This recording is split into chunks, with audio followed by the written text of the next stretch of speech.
Different story, and this is let me come to you, Kevin, on KNUT offices and looking at it even from a governance perspective.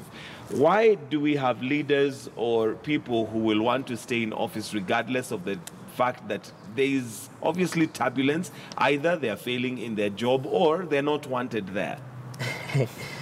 I think Sossion's issue is not an easy one, because you note that the Secretary General of KNUT, historically speaking, has not been just any other person, right from the days of the late Ambrose Dea and all these other people up to, and including Sossion.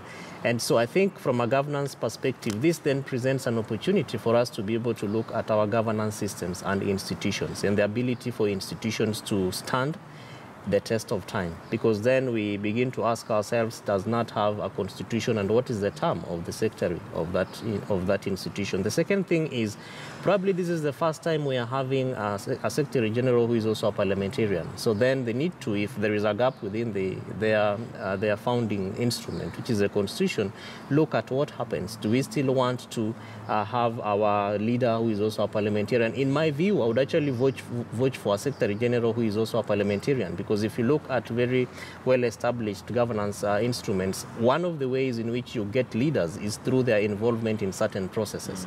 But then one of those things would be, if members feel that we cannot be able to have a secretary general who is a parliamentarian, then the founding instrument needs to put in place mechanisms of that handover takeover, so that then we say, okay, once you are nominated by ODM, then either your vice chair or members meet to be able to elect another. So I think these are quabbles that are coming up because of gaps, which is also similar to what you are seeing in our county governments, where we have counties where governors have issues with their deputies, and the law is silent on that. So these are good things to happen, but I think it should not take this long, because I remember this came up when Sossion was nominated. When his name appeared on the nomination list of ODM, these issues were raised, but I think it's taking too much time, which should not be an interesting thing for the members of KNUT. Becky, your comments on that, and whether maybe that's the right way to go, having a member of parliament who's also a sec-gen for such a huge organization?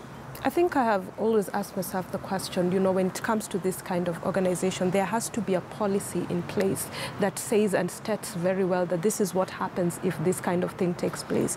But then if that policy is not there, then it would be prudent for them to, you know, begin to appreciate that the policy is not there. And there they have to, you know, diplomatically sit down and be able to address this kind of situation. I think that what is going on right there is not right in terms of how they're supposed to conduct their business. But at the same time, you know, it's a very unfortunate state for Sossion, because it's going to be very difficult. As much as he wants to maintain his seat and continue on with business, it's going to be very difficult if the people that he is called to serve no longer want him in that place. So it's a very challenging time. It's a challenging time.